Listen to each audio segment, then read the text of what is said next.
Welcome to Daggers and Shadow Daddies. We're your hosts, Ryan and Adriana. Buckle up, Buttercup.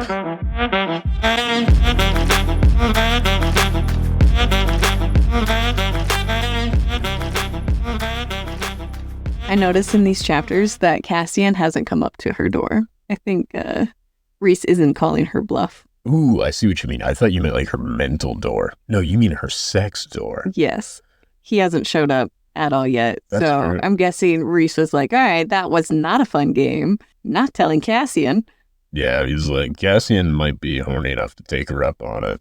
And then we'd find out what her other beast form is. It'd be so cool. I think Cassian's into Nesta. Yeah, well, okay, so I agree. I think Cassian and Nesta end up together because they are fire and fire. Fire and fire. Death and death. I really enjoyed their interaction. Yeah. And Azriel, in this little stretch of chapters, became my favorite character so far. Yeah, I'm still trying to put together a personality that what I'm relating him to, we don't quite have enough. And with Cassian, I thought it was really nice when the Adder showed up that Cassian stayed behind to protect her sisters. Oh, I completely agree. And I liked that Cassian the whole time wasn't frustrated entirely because of his people and the way Nesta was addressing him, but because of his lack of respect for how they took care of Feyre. Yeah. That was very endearing to me. It also made me think that we'll hear more about the sister side of things during that time and maybe have a little more empathy for them during that time.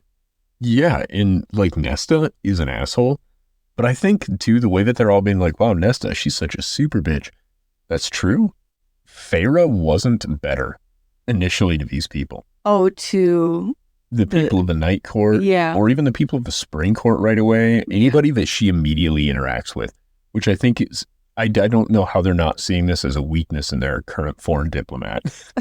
Like, you have to grow to like her. She's kind of like beer. She's an acquired taste. I was thinking of Nesta and how bitchy she is and protective in just her overall demeanor during their interaction when they showed up. She did not have this same energy when they were living in the little cottage.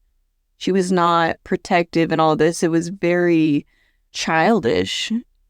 Remember when she was trying to get money from Feyre and go to town with her? I don't know. She just seems like a very different person now than she was then. Yeah, and I think that the money is a huge part of that. I think the other thing is Feyre being taken. Imagine how traumatic it would be to have this beast come in, take your sister, threaten to murder your family. Because the other thing I remember is Nesta was never protective of Feyre. She was always protective of Elaine. Yes, and she still is. They both are, but especially Nesta is. Well, yeah, and remember when the Tamlin came in and he was just that beast, she stepped in front of Elaine. Yeah. And is Elaine the middle child? I believe so, yeah. Okay. That's what I'm getting. Nesta's the eldest, Elaine is the middle child, and Feyre's the youngest. Yeah. Okay. I almost thought Elaine was the youngest. Because of the way she acts? Yeah, like her personality is so whimsical. Kind of, like I imagine she's a Disney princess. But also, every time I say Elaine, I think of Seinfeld. Every fucking time. And it's Julia Louis-Dreyfus. No, that's just bad. Yeah, it doesn't fit her character at all. Weirdly enough, Nesta's character almost fits more of a Julia Louis-Dreyfus archetype. You know what I mean? Kind of an in charge HBIC thing. But it is so funny because I hear just this little bass every time she does something. It's such a different book for you than it is for me. Honestly, I don't know if I credit the author or if I should be medicated. Like one or the other. I think we know the answer. Thank you, Sarah J. Maas. I don't understand Azriel's power. What's your understanding of his power? Azriel commands shadows. And I think it's not just in the same way that I all of a sudden forget his name, Rhys. Rhys commands the night or darkness, right? I do think that Azriel, specifically any form of shadow, he has some control over, but he has some relationship with. And I think that that's really kind of how his thing works. This says he has the predisposition to hear and feel things others can't. So he hears and feels things from the shadows. Like the shadows tell him secrets. I remember that really confused me. which we kind of learn because one of his parents is a wraith. He's also the bearer of the magical knife Truth Teller. Is it when you get cut by it, you tell the truth? Or it being in your presence, kind of like a rope, the lasso of truth? Oh, I was thinking of like the gun Peacemaker, Oh, you know, like the Old West, like it's a Peacemaker, which was, I think, a Colt 45. I know nothing about that. I'm just now learning about this whole... Oh, I think back in Thing. like the Old West times, the Colt 45, it was like the side iron of all the Billy Badass Cowboys. And it was called the Peacemaker because it was also like, that's people were going to listen. Like you were having an argument and then somebody pulls out the Colt 45, now there's peace. I think was kind of the idea behind that. Oh, well, this has the word magic in it, which makes me think it can force you to tell the truth. I don't even think that they needed to use it, if I remember correctly, that the adder just said everything. It just also happens to be his favorite knife. It's like a pocket knife he got from somebody that was important to him as a child, and now it's like, this is my friend Peacemaker. Not Peacemaker, damn it, Truth Teller. Truth Teller is such a wild, like, this is the second time they've used that. Oh, they have one. What's the other time? Oh my God, never mind. I'm getting this confused with the other book, and it was a Truthsayer. That's what they called him. And I'm like, why are we? Right. Well, who is that? Was a person. Yeah, it was a segment in. They wondered. Oh, you're thinking of a different way. series. Yeah. Even. I think so. Okay, that makes sense. I think that was the idea. And That- like, maybe they're a Truthsayer. And I'm like, well, that's dumb. And now they're like, this knife is called Truth Teller. And I'm like, okay, this is also ridiculous. Could we not just come up with the Blade of Honesty? Like, what do we want here? Come on, help me out.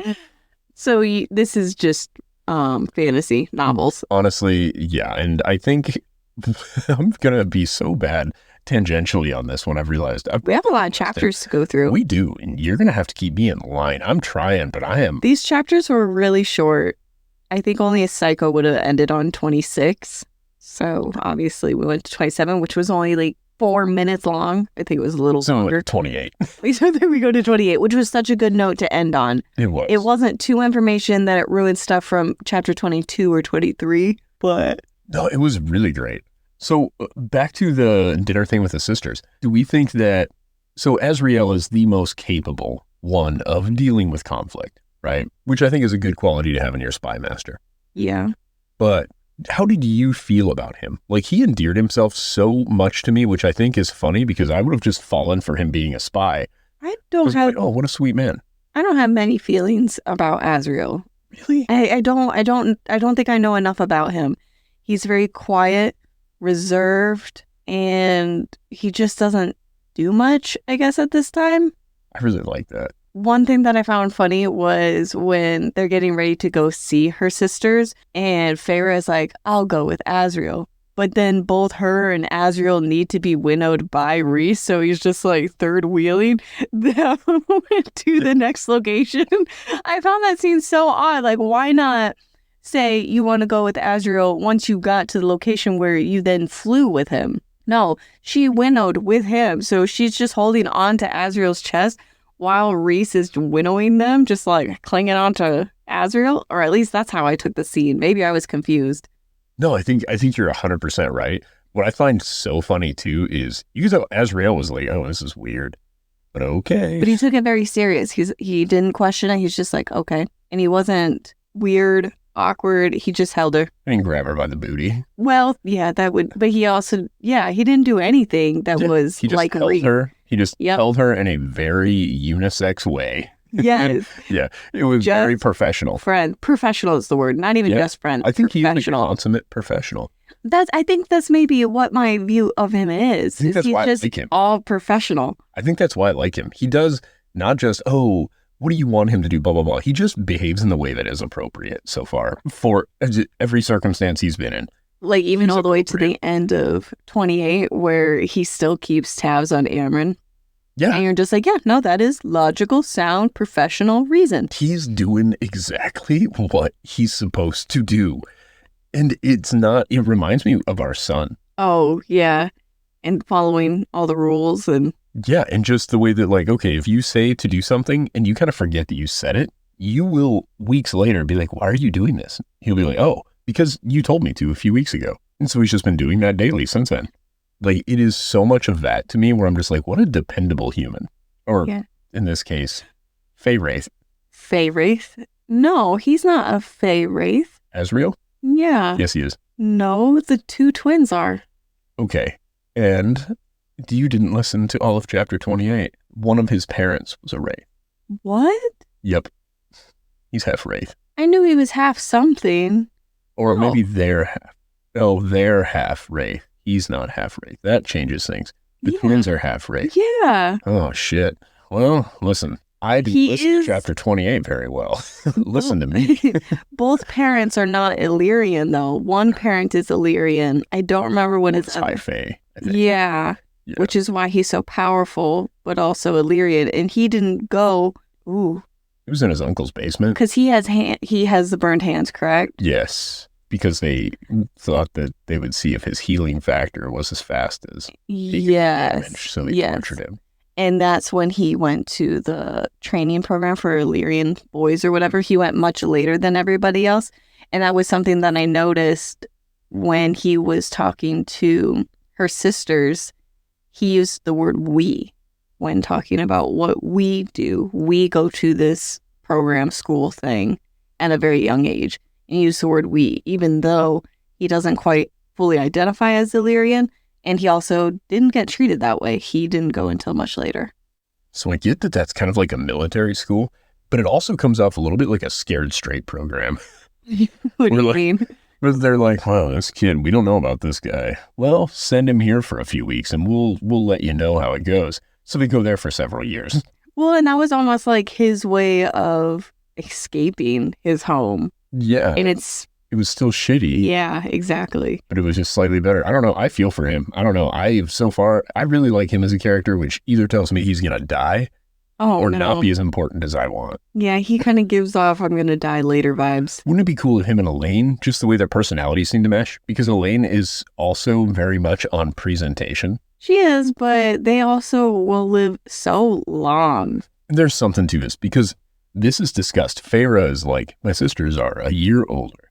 Nesta, not so much in like her aging as her personality is the first thing she noticed. She's like, oh, she's so much more mature or of herself. Yes, and then she reevaluates it again and recognizes that they are aging.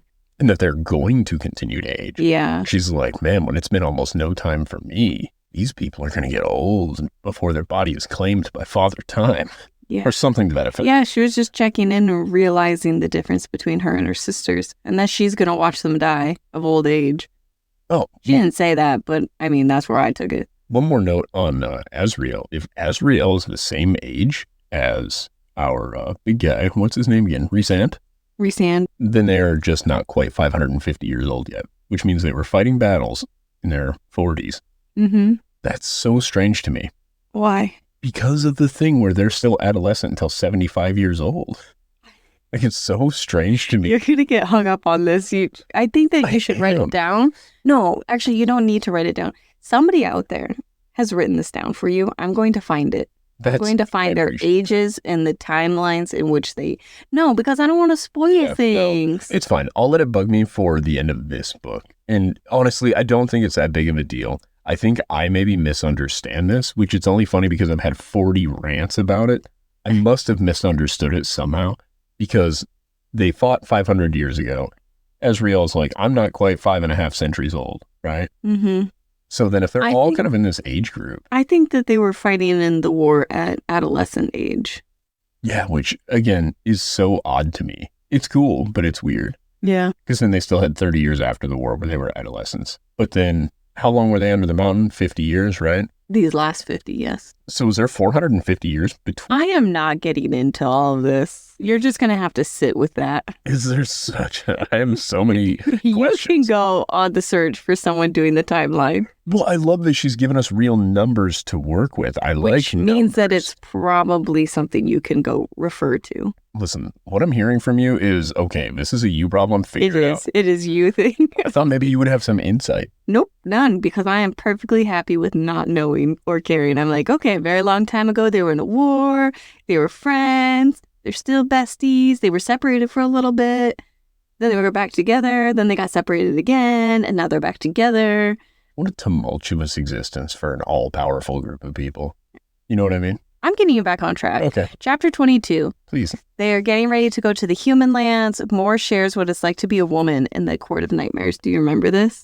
Yeah. So before her first bleeding, which I don't love that description ever, but it makes total sense. Well, especially if in those cultures, that is really all that makes a woman valuable. And again, I think historically, menstruation was kind of the mark of when, it's an inconvenient truth to me in this book, because I every time go, ooh, and then I also go, I guess it's. Do we know how she escaped? I believe it was Cassian and Azriel that did it, or at least Rhys.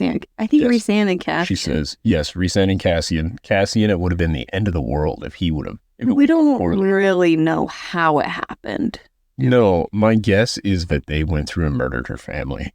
Oh, interesting. I could be wrong. In my head, it's like that's how power was determined before. Yeah, that would make sense that it wouldn't be too much on him in comparison to Cassian. Yeah, and Rhys, and she's like, it wouldn't have been a big deal for him. He was the son of a High Lord, so he would have got his ass kicked a little bit, but Cassian, they would have straight up tortured. And the whole friend group goes out drinking, and Feyre didn't go out with them. Yeah. It kind of falls into she's pretty antisocial. She's like, I'm just going to bed.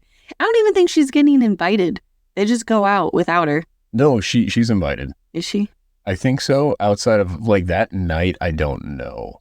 Because you're talking about in the chapter 22, where she's like, Cassian looks like hammered dog shit. She's like, meanwhile, Moore still looking hot as ever. It's like she rolled in from drinking and is still drunk. You know that point where you're like, I'm still killing it. Yeah. Like, you haven't been to bed yet, but then if you sleep for 20 minutes, you're all disheveled and fucked up. This is also where I pointed this one out already, where she asked to fly with Azriel. So she's just fucking with Rhys when she does this of, actually, I'm going to fly with him. And then he's like, okay. And then this awkward ride to the wall. What would have made it not awkward? I think that's the funniest thing to me. What would have made it awkward is if she had just went with Rhys to the wall. Then Rhys goes and gets Azriel. Now they're all at the wall. And she's like, actually, I'm going to go to my sister's house with Azriel from that short little jaunt. Yeah, okay, that's fair. I meant more like what would have made it less weird for Rhys, do you think? I don't know. What if she would have just grabbed Azriel by the dong? Oh my God, that's sexual harassment. Yeah, I don't think so far I've slowed her down much. She's not so much a creature of rules, okay? Also, oh man, I got so many questions. Yes, this note, it was weird. She talks about the power of the wall, too. Yes, and it has like a tang. It makes her almost sick. Yes. So much. It's emanating so much power, and they're like, don't worry about it, you'll get used to it. But it seems to fuck with their power when they're on the other side of it. Like, it filters their relationship to Prithian. Yeah. I don't fully understand the wall. I think it's incredibly powerful. Comes from a cauldron, size of a tub. I was going with a hot tub. Yep. And yeah, they can winnow on the other side. Yeah, okay. They can do things. They couldn't send the letter like they know. Wait, he could. What? So he sent her letters, right? The little love notes, back and forth, little flirty notes with that letter sending method. The notebook is all I was thinking of then. Do you remember that? No, but let me finish my thought. But they had to mail the letter to the queens. Yeah, I think it would have freaked the queens out if all of a sudden a letter pops up in front of them. I don't even understand why they had to be at the sister's house to write a letter and mail it. That's all they did. Well, the sisters were delivering the letter so that the invitation came from the sisters, which are clearly a very wealthy, well-known merchant. But the letter that they sent was from the group. Correct. Sort of in the same way that a king, when you wanted to speak to the king, the person whose job it was to introduce you, introduces you before you would have an audience with the king. Does that make sense? So it's just formality? Yeah, I think so. Okay, because I saw it as the whole point of this trip was to mail a letter that they didn't even write until they got there. That part I found odd. They show up and they write it, and then it gets mailed out physically. But then he mails whatever letters to Feyre back and forth. Here's my thing, too. She never brings up to her sisters like, hey, I can read and write now, guys. No, she doesn't. Which I think is... She didn't even write the letter, actually. Well, she said that Rhys did it. To be fair, she learned to write a month ago. I think letting her write the letter to the queen, maybe not a great idea. She said that she's pretty good at it. Yeah. She wrote a letter to Tamlin. Listen, I think Tamlin's like, wow.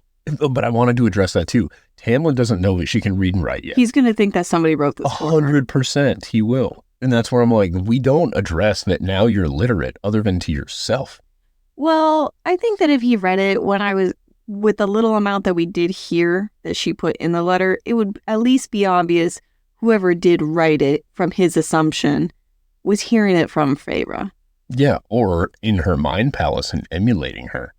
Like if you were, think of how crazy he was before she left. True. I don't think this man is like, well, reasonably, this is probably Feyre. I think this man is going to read this and go, well, clearly Rhys entered her mind palace, destroyed her brain, and is trying to lure me into thinking everything's okay by writing this letter. Do you think he's just having a psychotic episode while away?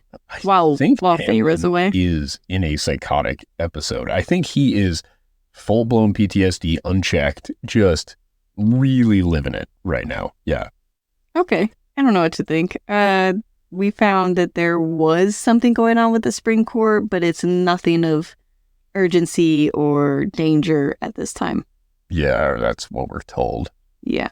And I think... Who was keeping an eye on that? Cassian? No. Azriel? Azriel keeps an eye on everybody. Yeah, he's keeping an eye on that. If the sun casts a shadow, Azriel's paying attention to it. I think that's what I'm getting. Chapter 23, they show up to the human lands. What are your thoughts on the sister getting married to that man? It's not going to work out. No, I don't think it will. She's not going to get married. Do you think that there's going to be drama or an interaction, altercation?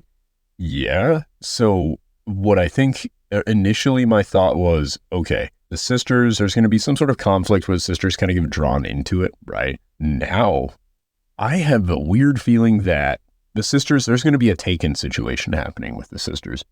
And that's because everybody knows now where she lives, right? The Adder knows where the sisters are. And the Adder didn't say where he heard it from. He was just told that's where they're at. Orders, the king wants Feyre. Well, now that he knows Feyre has sisters, it falls right along with Amaranth's deal, kind of, where it's like, oh, attack whatever this person loves. She did it with Tamlin, but now the king could say, hey, go get her sisters. She'll come to me.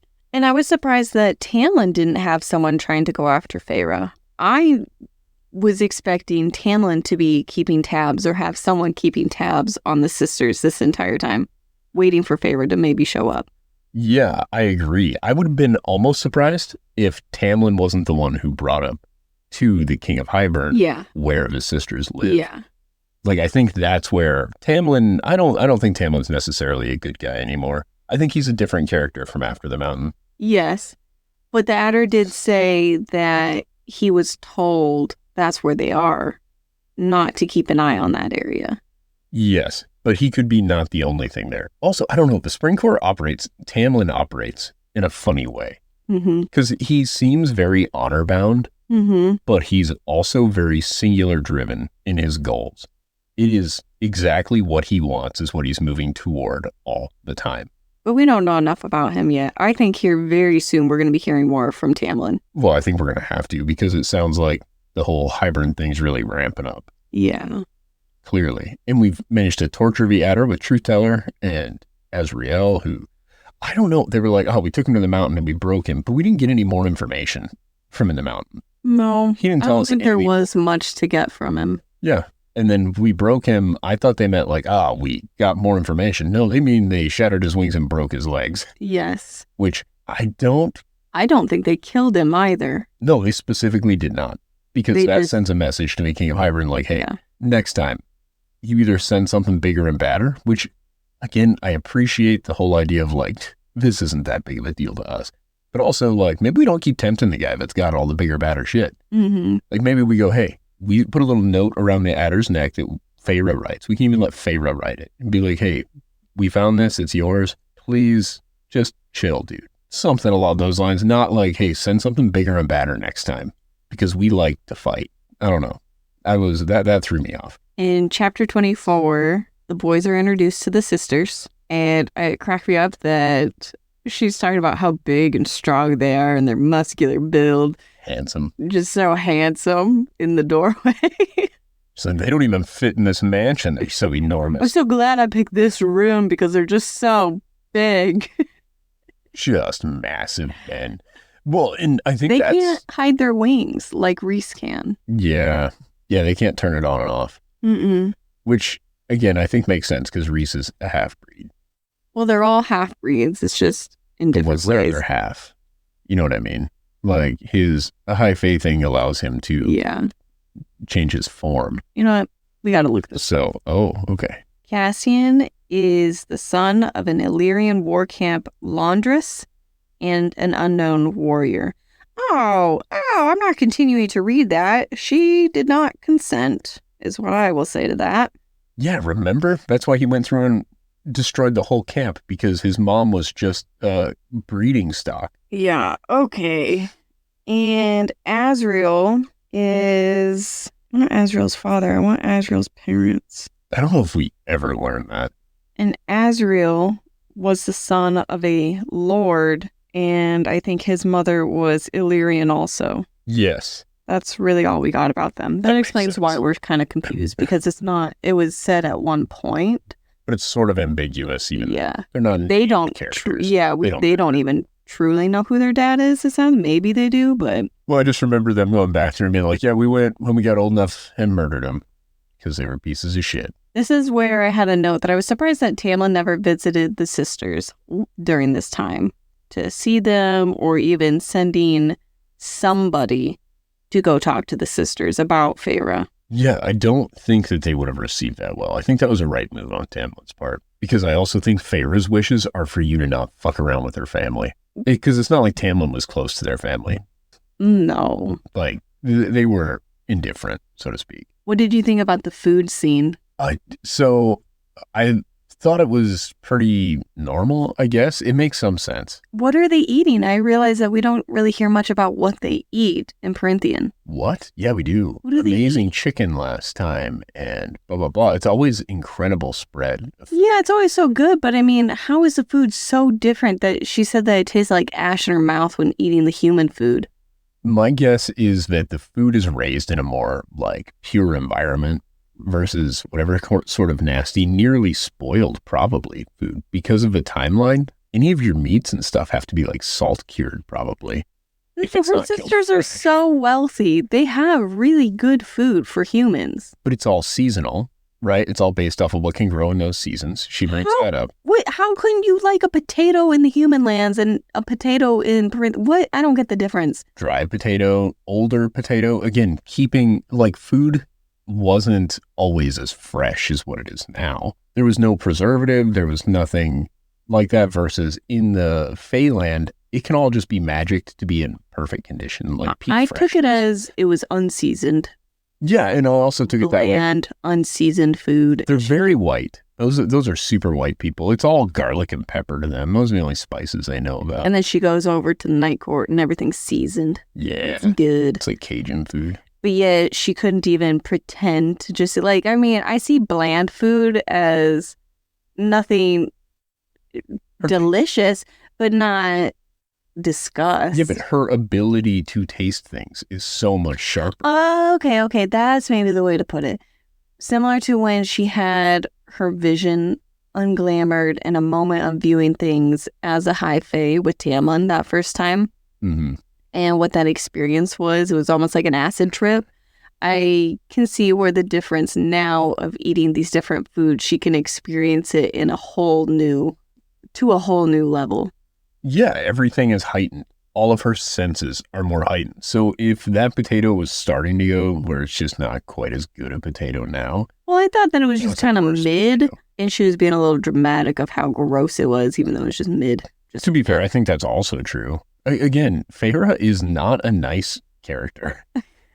Like, she is always such a brat. She's like, about everything. I'm just gonna choke this down since Nesta's watching me. But it also makes sense for the people that are used to fighting in wartime are like, yeah, no, we can eat anything. This is nothing for us. Yeah, everyone else was kind. And I think Rhys-Ann's method of being like, oh, it just tastes different than what she's used to. And inviting Nesta. Be like, hey, if you ever want to come up and see us, you'll see why the food is different. Which I think is a nice way of being like, your food is shittier. You can see why if you come I up. think you'll like our food. Yeah. We'll send you home with some spices. Yeah, exactly. Enjoy. We got the secret blend of 11 herbs and spices for the chicken. It might also fall back into the spices some more because I remember she pointed out getting spice when she was at the shop in the little town, they couldn't buy spices. Yeah, They couldn't get seasoning. Well, and again, it goes back to everything being seasonal, though. Mm-hmm. I think that's a very normal thing. In the same place where you're not getting like fresh chives and you're not getting rosemary and garlic. Well, I think the sisters can now, but yeah, with the seasonal, yeah, I'm guessing it's just really bland boiled chicken and potatoes. Yeah, well, I mean, like I'm with you on this. The food wasn't a big stretch for me. Both of our parents, their key spice is salt, pepper, and garlic. Mm-hmm. We had to learn to cook like we had, I don't know, Yes. taste buds. A lot of YouTube, and now that we've switched from YouTube to TikTok, a lot of TikToks. Yeah, because Game changer. we were raised to be Midwestern white people. And Midwestern white people don't know how to spice their goddamn food.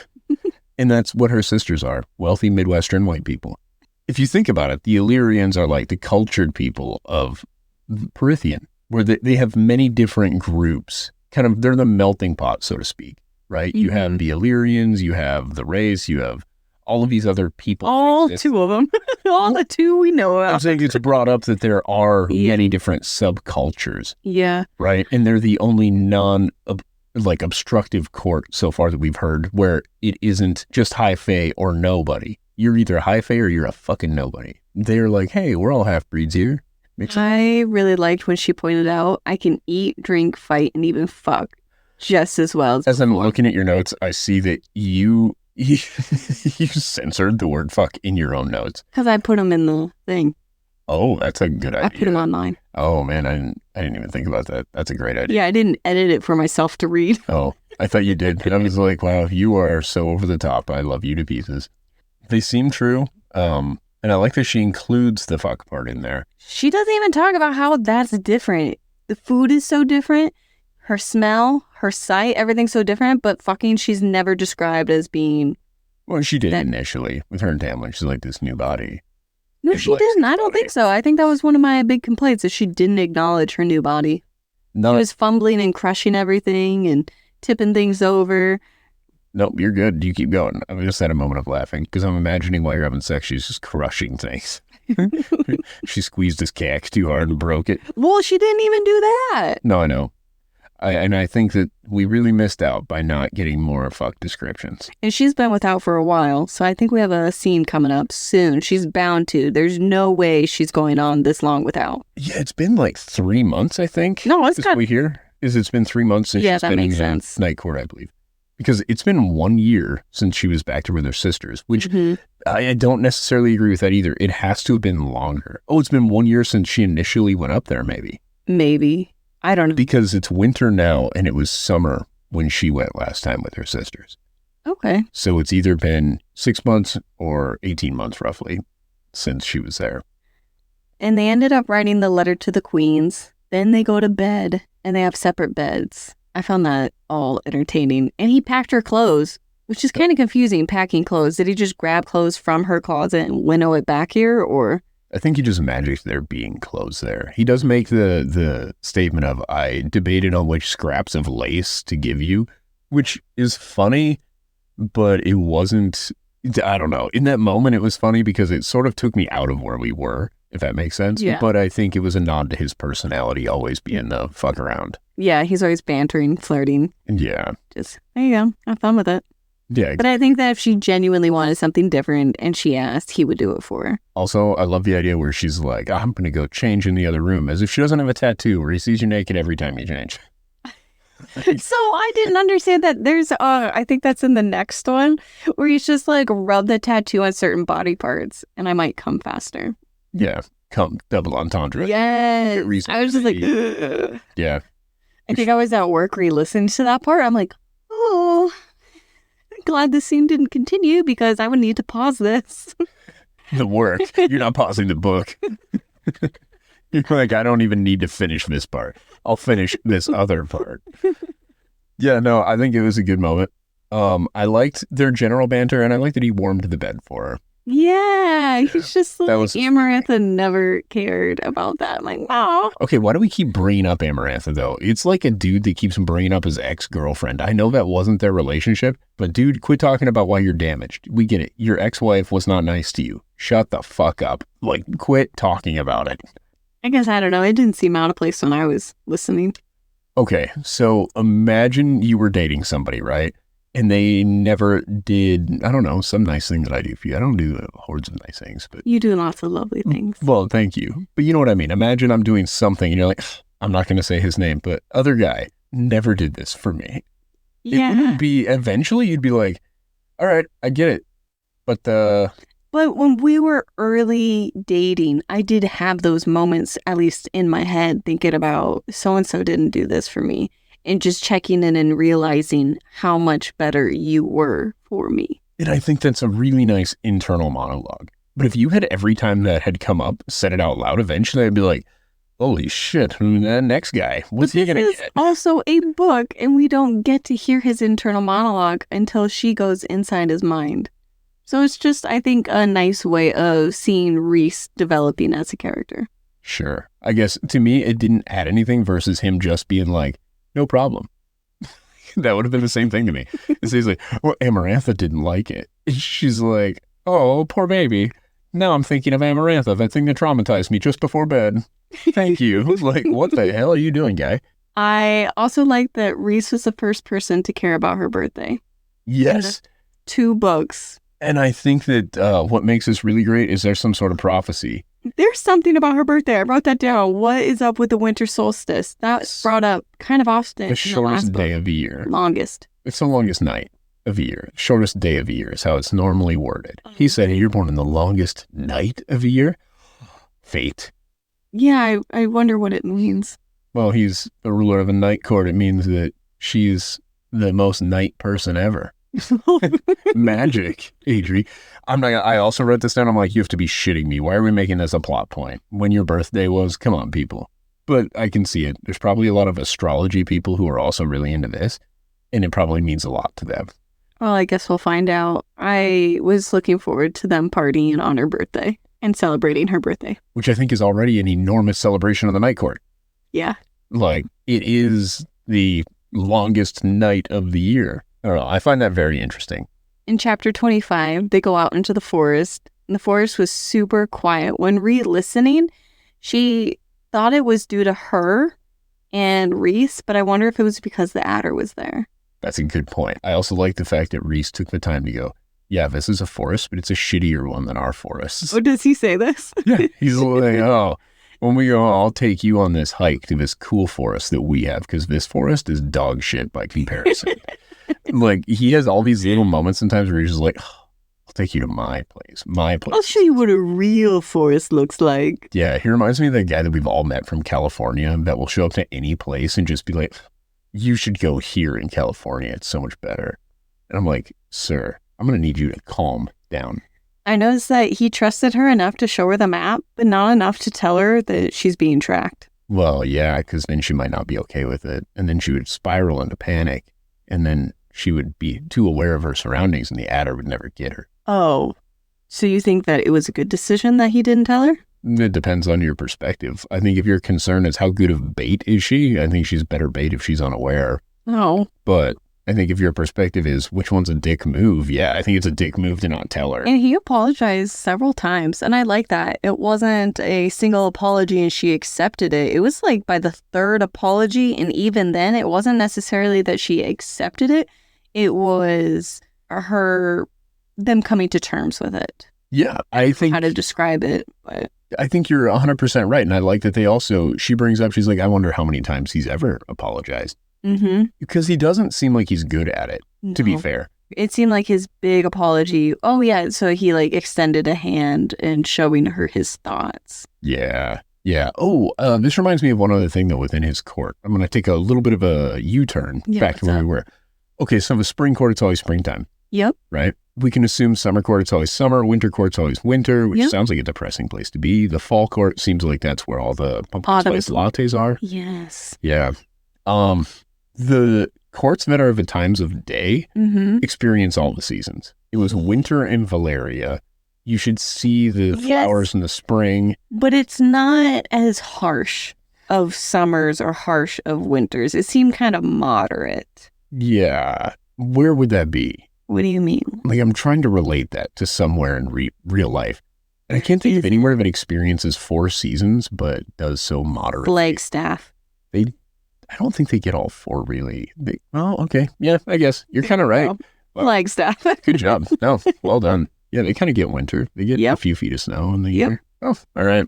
You know what? Well done. I've got nothing for it. You did great. No notes. No notes. You can move on from that little. I can. I'm so impressed you came up with Flagstaff, but Denver's been such a struggle for you. Just have to keep picking on you because you're like Alaska. And I'm like, oh, damn it. Why Alaska? Oh, I noticed that he can't stay in the pocket realms where he winnows through or whatever that's described, because she was like bantering with him, why don't you just go to one of your pocket realms? And he makes a point to say, I can't do that. There's no air there. Which then gave me a sense of panic. What if she goes and gets stuck in one of those because she doesn't know what she's doing? I'll do you one better. Wouldn't the best way to murder people just be to take them to the pocket realm and leave them there? Whoa. Okay. Like, that's what I was thinking. I was like, honestly, we get to the point where we can see the King of Hybern. We winnow up to him real quick. We stick him in a pocket realm and we winnow back out. If he can't winnow, that dude's there. That is demented, but it sounds like a good plan. Yeah, it's basically just drowning him. Oh. With less noise.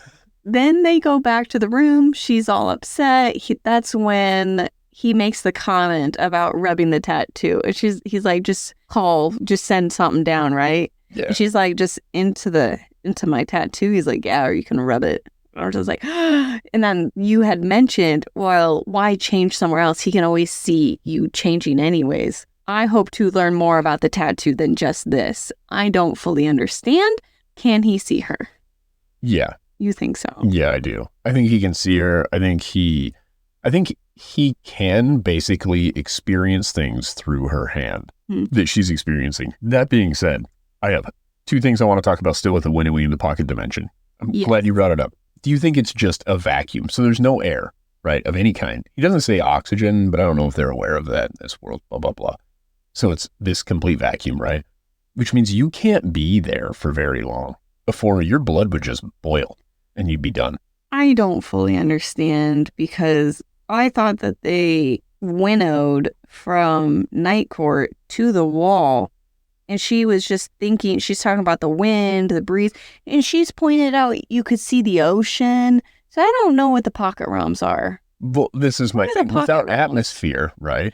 No, that's not what I'm saying. What I'm saying is when they're winnowing, she's pointed out the ocean and looking around and seeing the courts below her. Yeah, so I'm assuming it's just space maybe then. Like she's just outside the stratosphere. I think we have to Google. Because I don't remember that being a description, but if that's the case. Because she talked about how they were over the ocean and it was almost like all around them because they were just above the water and the horizon was so far out. Yeah, man, I thought that. Well, I'll tell you right now. I just did not listen to that because I don't remember that being a description, but I 100% believe it was. Yeah, I just imagine more like when you're in there, it would be just like if you were in outer space and you take your spacesuit off, your blood boils immediately. You're pretty much just a goner. Like it's a wild thing imagining what would happen. What are pocket realms? Because I'm also confused because initially the way that you described winnowing was like you folded these dimensions to where they're basically touching from the 2 places, the one that you're in,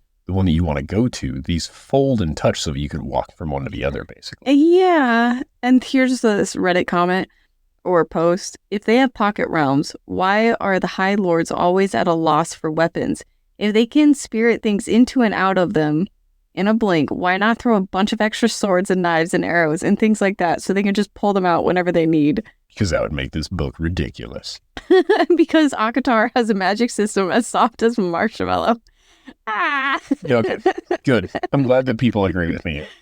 But that still doesn't tell me what the pocket realms are. Maybe it's purposely ambiguous so that we could later on see more utility or a flaw. Interestingly enough, Feyre also gets to the point where she can winnow. Yeah, I guess we're going to have to move on. I don't know what the pocket realms are. I got a little confused. So they catch the adder, which I learned how to spell finally. I didn't see where it's at. Oh, yeah, look at that. Attor. She gets rescued by Rhys. How do you think that they knew the adder tracked her? Oh, I think Rhys could sense the adder's presence. And I don't think he knew it was going to be the adder. He just knew something was. Or even maybe it was a hunch. Yeah, it sounded like it was a hunch. It didn't sound like he even knew she was being tracked. It was just, if she's being tracked, this is a great opportunity to get her. Isn't that sort of what we assumed was happening? When he left her there and he was writing the notes and the note took a little longer to get to her, we're like, oh, somebody's there. Mm-hmm. I think that's how he knew when she didn't write back. Well, she did. She sent the letter and didn't come back to him. He didn't send her another one right away. And that's when it was like, oh, no. But that's, I guess, neither here nor there. I think he's, at this point, just using the power of assumption. And I don't disagree with it. Like, I think that it's a pretty simple assumption to make. Yeah. And I was a little worried that the adder was going to be killed. I don't think it was. It is explicitly not killed. Somewhere. It is explicit twice. Which he will not die. And then, did you guys kill him? No, we did not. Which is great because I think Feyre is going to be the one that kills the adder. She needs to be the one. She needs to have that moment. Yeah, and I think when she gets her super duper Fae powers, it's going to be like real quick. That's my hope, is that the adder comes up and she just mists his ass. And that's the end of him. And when I thought we were ending at chapter 26, this is where we learned that she winnowed and she has talons. And I thought that she shape-shifted. She didn't. She just had talonous hands. Well, no, I thought she shape-shifted. Not completely, just her hands. Just her talons were out. And then that's where she stood up for herself and she actually hurt him. She shoved him down on the ground and she dug her claws into him. And then not only did she hurt him physically, she also hurt him emotionally. Damn. Yeah. Emotional damage. And he apologized for using her. I think that was his first apology. Yeah, and then he did it 3 more times, but still he's not in practice. So it wasn't a real discussion. It was more just, I shouldn't have done this, as opposed to, this is maybe what I should have done instead, or feeling it out for her, because this is going to come up again in the future. Come up with a realistic plan of improvement, as opposed to just an acknowledgement of what you've done wrong. I think he's going to show it through his actions. Yeah, but he won't be, but it's a team effort, right? If the person that you've upset or offended, like, they're a part of how you do this better next time. Clearly, you can't trust yourself. I think that's advanced apology. Don't get me wrong. But it's not just the, I'm sorry I was wrong. Now you have the, how do I fix this? How do I move through this better in the future? What can I do for you? Yeah, I guess we'll see how it goes. Yeah. Why do you think the king wants her? Because she's a super fae. And I think that him having her, I think she has bits and pieces of all of the High Lords, right? So I think that her skill in that alone could be useful. But I think having her out of the battle is also super useful. Because if she does end up having the powers of all of the other 7 High Lords, she could be a pain in the ass to deal with. I don't think the adder saw what happened with her being revived also. I wonder if it's Ianthe that went and told Hybern if she is working for Hybern. No, I think Tamlin's the one. I don't know that Ianthe's working for Hybern. I don't think Ianthe could work for Hybern necessarily, strictly. She's just too self-involved? Yeah, I think she's too self-serving, and I think she'd be too aware of it. That's also the king. So not everybody can be that way. And at the end of chapter 27, they're saying their goodbyes, all of this, and Rhys says, let's go home. And she points out Velaris is not her home. Yeah, but where is her home? Is she displaced home-wise? Because she brought up in the first book that the house that her sisters are living in is not her home. Oh my God, they're going to go back to her little cabin. They already did go back one time. Yeah, but that was her home. Yeah. I think that's the only place. She did mention at some point when she was talking with Tamlin, the spring court was her home. I think she's going to find home with the friends we made along the way. Yeah, I think home is definitely where the heart is. I saw that somewhere, or I just came up with it. I don't know. Yeah, I think it was a good moment to keep Rhys in check a bit, where he's like, see, things are moving along well. And she's like, why don't we slow the fuck down, Junior? Well, I also think I'm surprised that you're a little hard on Rhys with this, because this seems like one of the examples where the main male character isn't flawless. Oh, and none of what I'm saying as far as a criticism of Rhys is actually a criticism of the book. It is I am pointing out his flaws. Mm-hmm. I'm glad he has them. Yeah, because that was one thing with the other series. You're like, he's flawless. Like, that's just... Yeah, Xaden had 3 flaws in the entire fucking book, but they were so brief and treated as so minor that he annoyed me a bit more as a character. Although I do think I could come back to him now and enjoy him more as a character, that I have seen kind of what this genre offers. And that's a better baseline. And I really like that we're going through all of these books because this is a genre that I have never really dove into. I think the last... Twilight was probably the I last think one so. Yeah. Yeah, and that was 1,000 times worse than any of this. Yes. I want to point that out. I like this so much more than Twilight. I know it's controversial. Throw it up on unpopular I don't think it's controversial. I think it's just me that's ever said that. It's an original thought. I'm really being brave. I'm so brave. Moving forward. Chapter 28 is when I realized the whole point of them going there was just to mail the freaking letter. I thought they had more business to do and that there was a full reason to go. No, it was just to mail the letter. It is. What I find really interesting is Feyre's like, every moment counts, and Rhysand's like, well, we can go home now. And I'm like, yeah. What are we doing? And also, how far away do these people live from the queen? I don't have a good geographic idea of what's happening here. So back then, it's horse and buggy, right? How many miles a day can you cover on a horse? We are not going to do the math on this. We know that it's far, but yet it was so crucial that it was done immediately and that they had a place to stay, but yet we're not waiting for the letter to come back so you're ready immediately? That's what I'm saying. How are the sisters going to get in touch with you if you're over there? Are you just going to show back up and like, did the letter come back? Rhysand sends like that horny letter back to him. He forgets that he already wrote on that one. He's like, turn the page over. You can use the other side. Don't worry about it. It would be hilarious if Rhysand wrote the letter to the queens and they're just like, oh my God, this guy. It's like one of those, sends a photo of himself, just like signs it, mails it to him. It's a headshot. Yes, exactly. Want to link up? Sexy single in your area. Just a short 2-day ride away, and you can ride it for 2 days. No, okay, so... yeah, I think I was also confused at the urgency and then sudden lack of urgency and then urgency again involved in this process. I think the important thing with them coming there is to build some sort of relation with her family. Yeah. Because they do need that. And Nesta being the insane pain in the ass she is, man, Nesta kind of circled right back into a character that I don't really like, but I can respect that she is thinking of her sister. Yeah. Not necessarily both sisters, though. And it became a little more obvious that Cassian likes her because he looks her up and down before he leaves. Yeah, well, again, I think he's generally intrigued. I think Cassian has the same taste in women I do. I think so. Because so far he was like, Amren, he was like, I'll lay down with you. And she's like, I would break you. And he's like, do it. And then he's like, Nesta is just like, I will fucking murder you. And he's like, do it. Do it. Yeah, I think he's more or less like me. I think he's sort of a strange masochist. He just likes him angry. I don't know about masochistic because I'm not in that community, but I think that maybe there's a touch of that. Things get awkward between her and Rhys. She's just like lounging around the room and he's just like gone for a little bit and then he like shows back up. And then his way of apologizing is showing her his thoughts.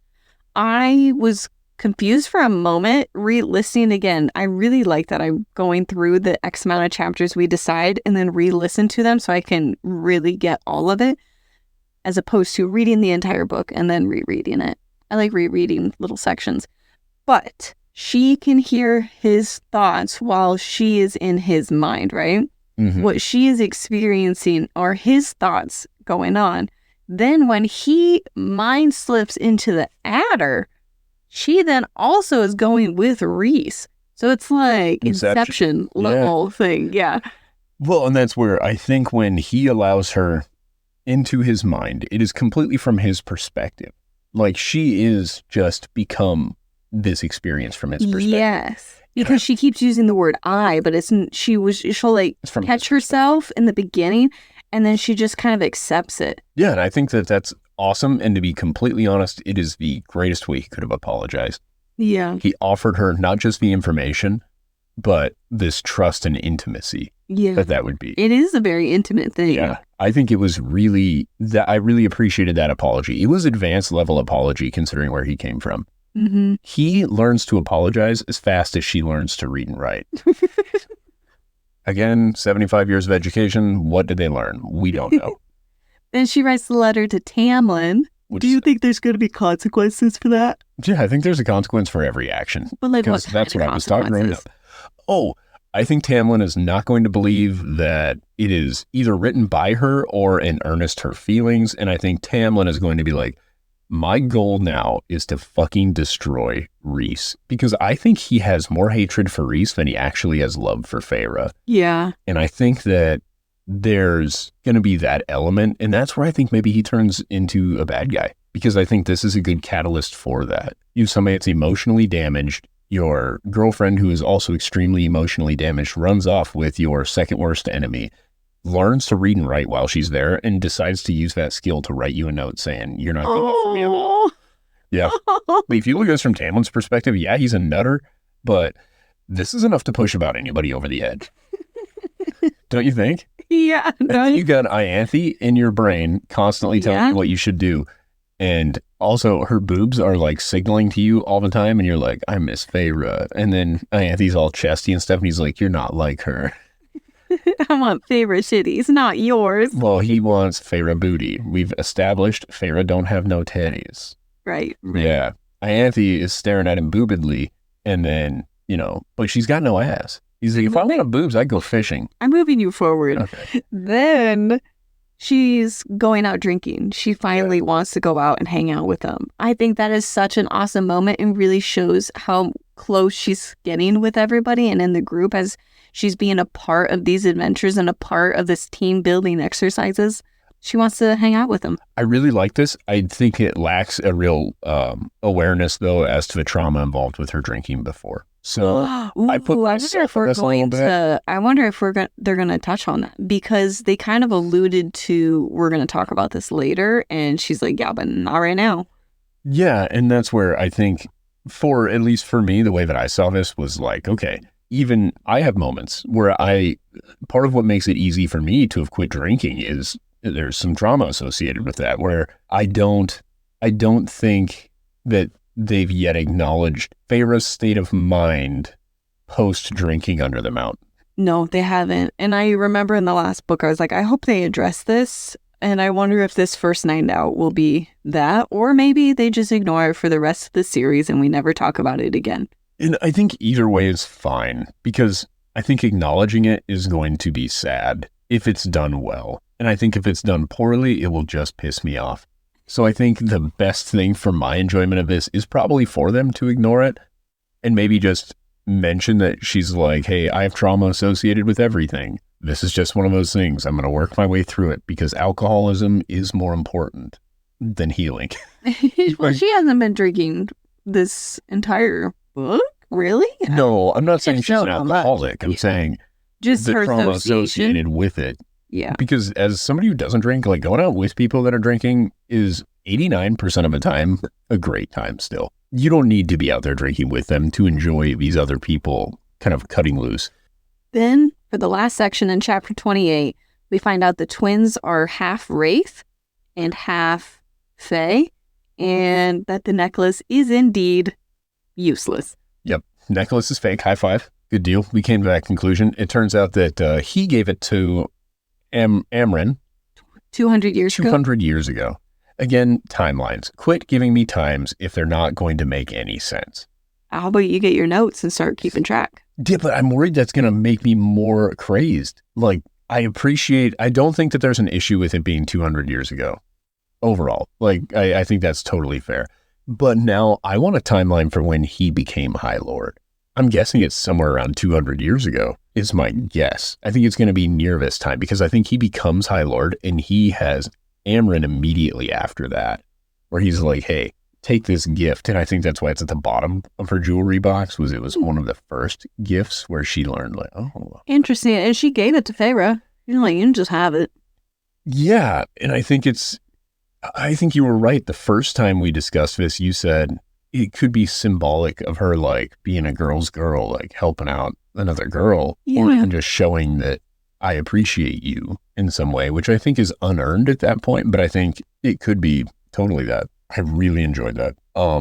Yeah, I hope that they get a bit more of a friendship because of Amryn extending out her hand and showing gratitude. I don't know. Yeah. Amryn, what was happening where Amryn's eyes got big and glowy? You remember this? This was in like the last chapter or two. I can't remember. I just listened to it. And she says something and Amryn's eyes light up. Not in like, it didn't seem like a positive way. It seemed like in an intense way. But I don't know. Well, that was a dumb thing to bring up. Overall, I look forward to the next ones. I don't even know what I'm expecting. I think that I'm expecting something about Tamlin. Oh, you have a note? I do. Go ahead. You go with what you're doing. I have one final note. You can do that. So he brings up, this is way back when they're laying in bed. He's like, you're getting paid, right? Yes.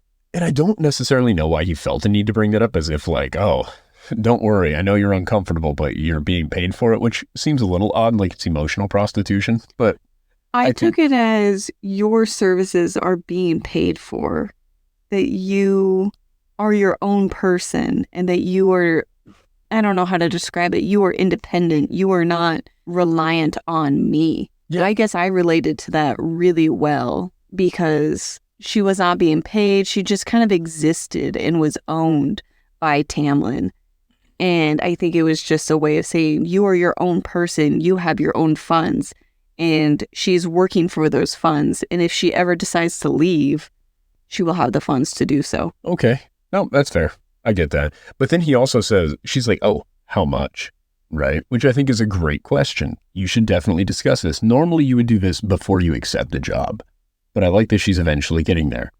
However, he says, you will be paid like everyone else in my court. Everybody else in his court. Are the members, or he says like every other member of my court. Yeah, are the members and the citizens different? I don't know. I got confused also. Because if he's talking about a universal income. I think he was. But yet it got confusing. But they pay taxes. I don't understand how universal basic income works in this world. And also, if the monetary system, like, for the most part, isn't that important because of the magic, then why does any of this actually matter? I don't know. It seems like they had a real opportunity to go utopian on this, and they kind of chose not to, sort of grounded parts of it in reality. Mm-hmm.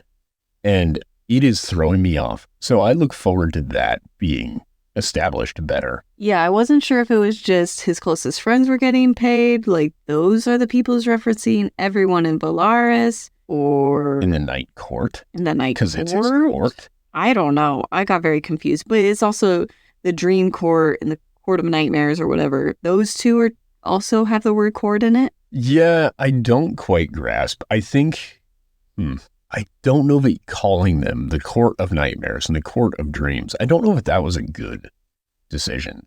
Because it does make it more ambiguous, but we are told initially there are 7 High Lords who rule over these courts. Mm-hmm. So then giving other things the name of court, it seems foolish, I guess. I guess I pictured it like counties. We have states and we have counties. But if somebody told you there are 50 states, these 50 governors rule these states, and then there were counties that were called the state of this, the state of that, it's like, why are we doing that? Yeah, it does get confusing. Yeah, give it another name. What are your expectations for the next coming chapters? Oh, I want somebody to explain the monetary system. I want a power system that is explicitly labeled. No. I would like the magic to be more defined. No. Outside of that? I hope that they do not address Feyre's trauma with the fairy wine, or they address it in a way that is helpful for those who may be afflicted. And I really hope that we get the sense of urgency they gave us with the letters to the queens. I hope we get our meeting with the queens in the next 5 chapters. Okay, I'm thinking something's going to come up about Tamlin. I think she's going to get laid or seduced and turns it down. Something like that is showing up soon. And... Has she drank fairy wine since she became a fairy? No. Yes. At the parties, didn't she? She had her chalice. Yes, she did. Okay. She did. Right. So maybe that's different. Okay. Oh, yeah. And obviously, I expect her to be going out in the next chapter, but those are things that I'm expecting to be coming up here. I just didn't want her to get drunk and then decide to have sex with Rhys. Yeah. So I think that would be, I don't know, guys. Consent is important. Yes. And you can't give consent if your brain isn't in the right place. Safety, right on time. I don't know. I think that's a good note. It is. I love you. I love you. You're my bestie. You're my bestie. It was a great time. We had fun. Now get out and go live your life. No, wait. No. Thank you all for listening. We appreciate and love you all. Please follow us here, TikTok or Instagram at Shadow Daddies Podcast. And then go live your life. Bye. Bye. Get out. We're done. This was Daggers and Shadow Daddies. Now it's my time. Toodaloo. It was fun for us. I hope it was fun for you. But that's all we've got. Goodbye. Come back in a few days. We love you.